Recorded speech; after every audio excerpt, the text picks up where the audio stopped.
on your side. If in the worst case you must do something, it'll take you all of about a couple of minutes. So let me explain the only table that is affected by end of year. So we'll click onto the menu button. You go down to the configuration and the authority file. In the authority files, they're all alphabetical. The only table that's affected by end of year is class grade. You can do it before the end of the year, after the end of the year, it's entirely up to you. You choose. When you go into class grade, there are all your different class grades. Okay. Now, let's have a look at the very first one. Click on the pencil, and it says the final borrowing date is the 1st of December. So you can go, no, it's not the 1st of December 2020, it's 2021. That's it. And the expiry date, I always say, look, if you don't worry about whether someone's expired or not, just make it 40 years from when you're going to retire, and that's the it. And you just save it. That's it. You exit out. You go to the next year 8. Make that final borrowing dates 2021. Save it. Exit out. Next year 10. 21. Save it. Exit out. And so forth and so on until you get to the end. And that's all there is to what you need to do as far as end of year procedures go. That's it. Now you might decide, but I want to roll my students over. I want to make sure that my year 7s are going to year 8, my year 8s are going to year 9, my year 9s are going to year 10, and so forth and so on. If you're going to do that, you just need to create one brand new class grade. And why not call it Left in 2020 and just go create it. That's it. Just call it Left in 2020, create it, just save that, and then just exit out. That's all you need to do. Once you've done that, it'll be in the list. Okay, Left in 2020, there it is. It's got no borrowing parameters, and you don't care, couldn't care less.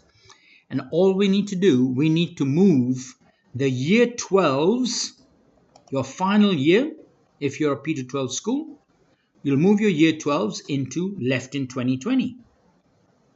Once you've done that, the long-winded way of doing end of year is you then move your year 11s to your year 12s because you've already moved the 12s out.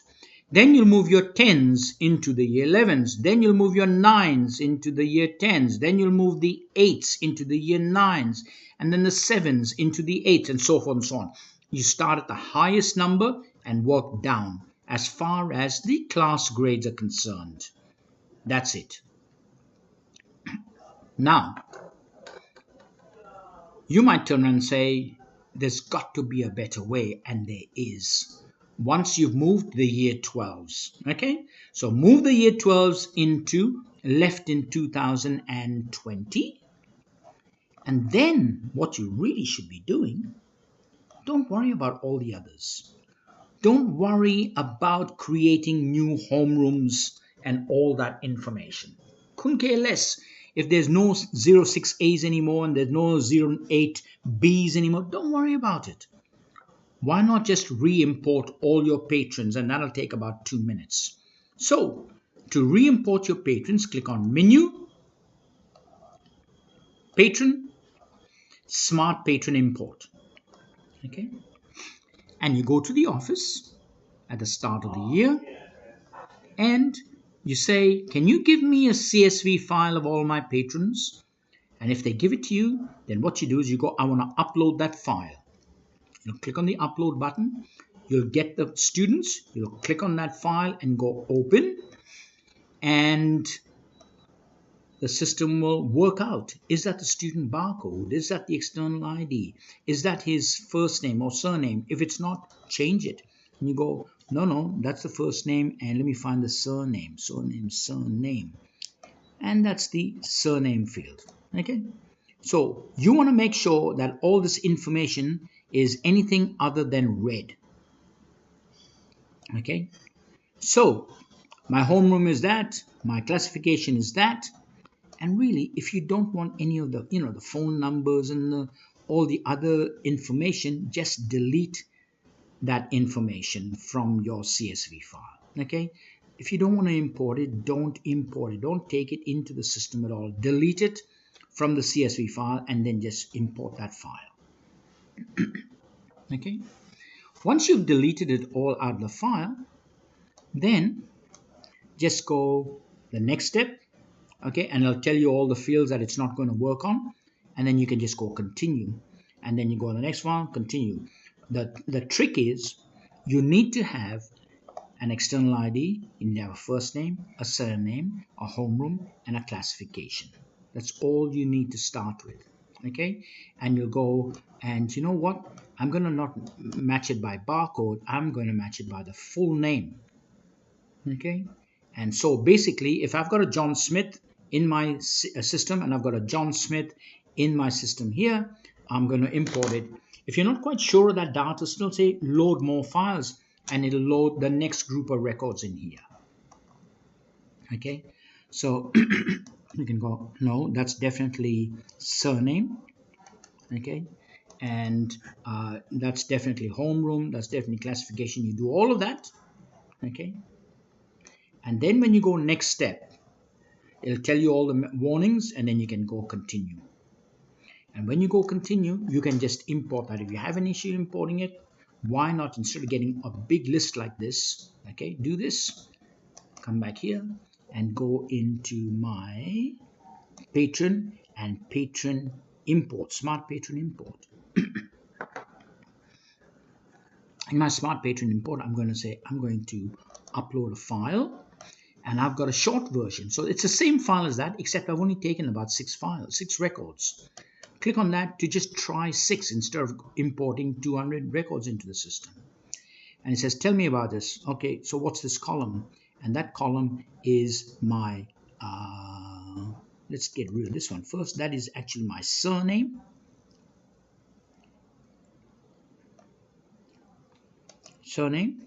And it's also telling the system that it's my first name, and I go, no, it's not my first name, so I'll get rid of that. Okay, so there it is, that's my surname. This is my first name. So I'll go in here and I'll go, that's my first name, that's my homeroom, that's my classification. What about all this other data? Tell me what this column is, tell me what this column is, tell me what this column is. So if you've decided that you're just going to get external ID and barcode, so we'll say, and so not only that, it's also my barcode. So you can see it's my barcode and my external ID, and I'm going to merge it by barcode. So I'll go, all right, the next step, and it tells you all the information that it's not going to import, which is all those red ones, and just go continue, and then it's going to show you that these are all new into the system. And I can go load more results to just have a look at the next page of results. Okay, so you can keep doing that, or you can go, no, perform the changes, and it says this import cannot be done. You won't need to perform the changes, but for those updates to go through, you have to put the security code in there. Don't leave this page whatever you do, because you have to start all over again. So the security code has sent as an email as well as into your mailbox. So all you do is click on your mailbox and right click, open the link in a new window, open that, a new window will open up. Okay, and now you can go to the support tickets. Okay, and when you go to the system tickets, when you go in here, there's the security code. You highlight that security code and go copy. Okay, and then what you do is in here where it's asking for the security code for the Patron import, you just paste it. You paste it in there and go confirm, and it says this import cannot be undone, are you sure? And I go okay, and it's now importing all the patrons. For me, there's only 3. Okay, now what I've actually done by importing all the patrons, okay, let's go back into my Patron end of year system. So in my Patron, in my end of year configuration, okay, authority file editor, I have added all the patrons all over again, except if there was a class grade that wasn't there, I would have created the class grade and then imported the patron.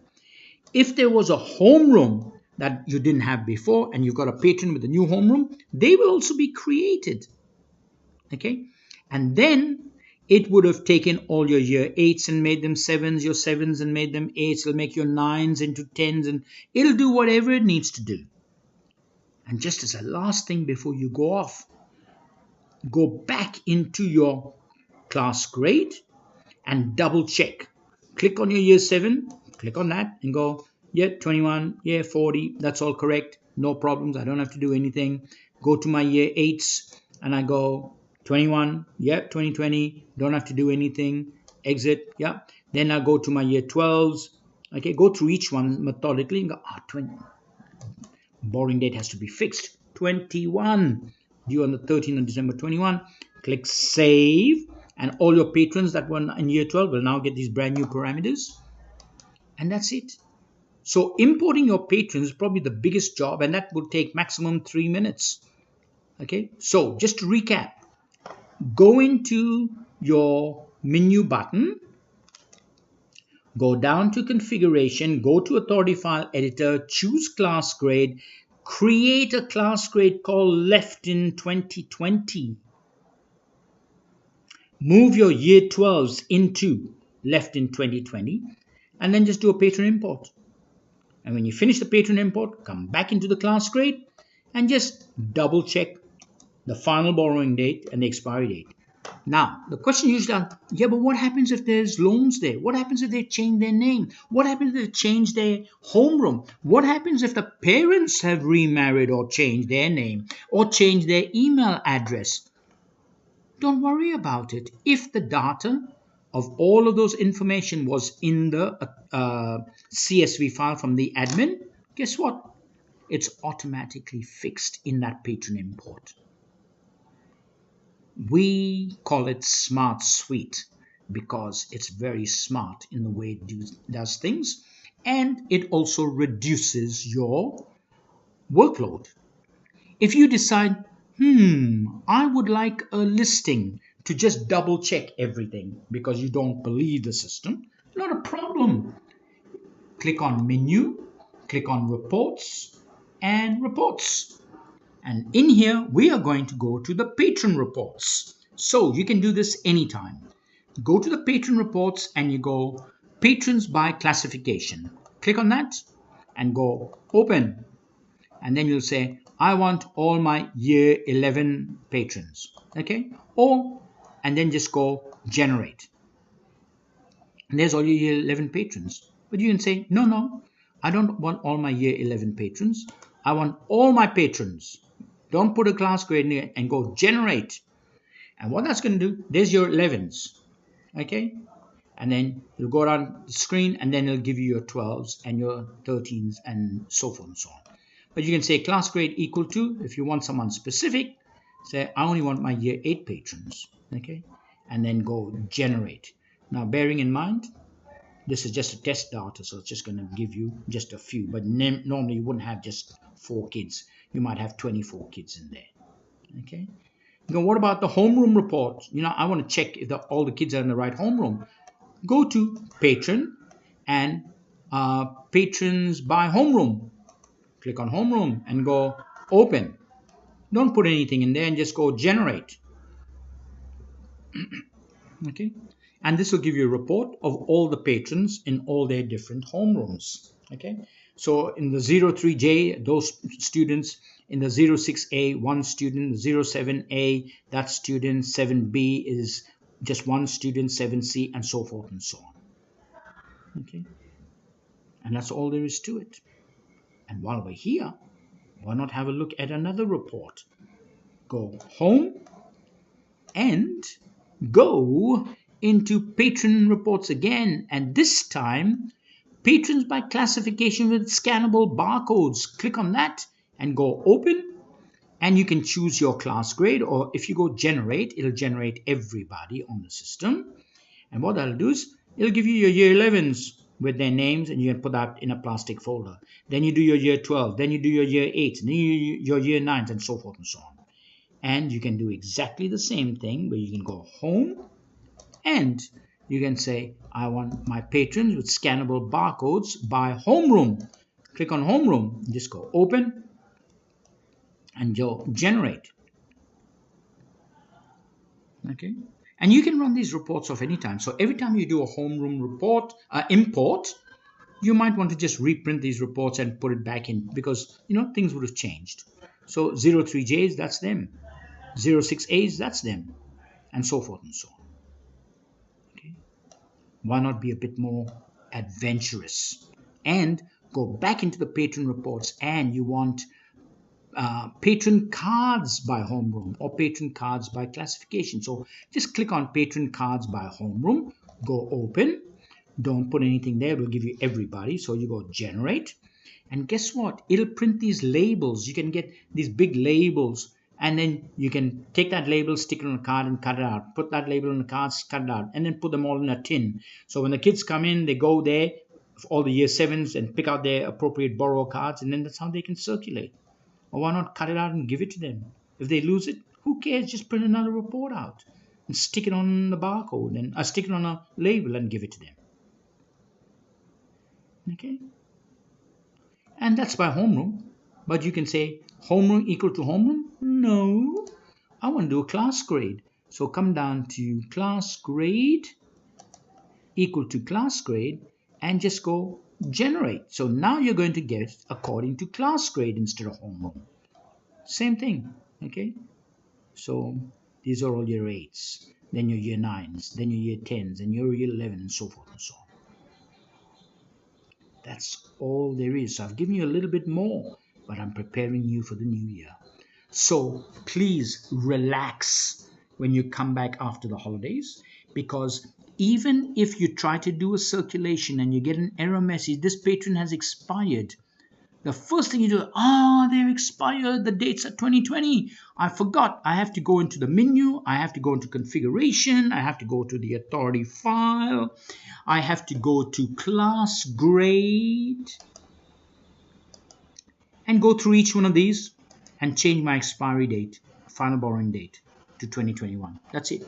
What happens if you don't? You can still continue to borrow, but they'll just all show up as overdues. It's still not an issue. So when you start off the new year, relax and don't worry about your data, and don't panic, and more importantly, don't think in terms you've got this massive workload.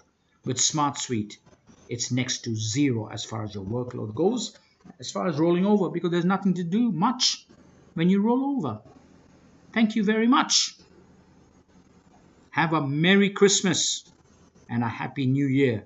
Above all else, be safe.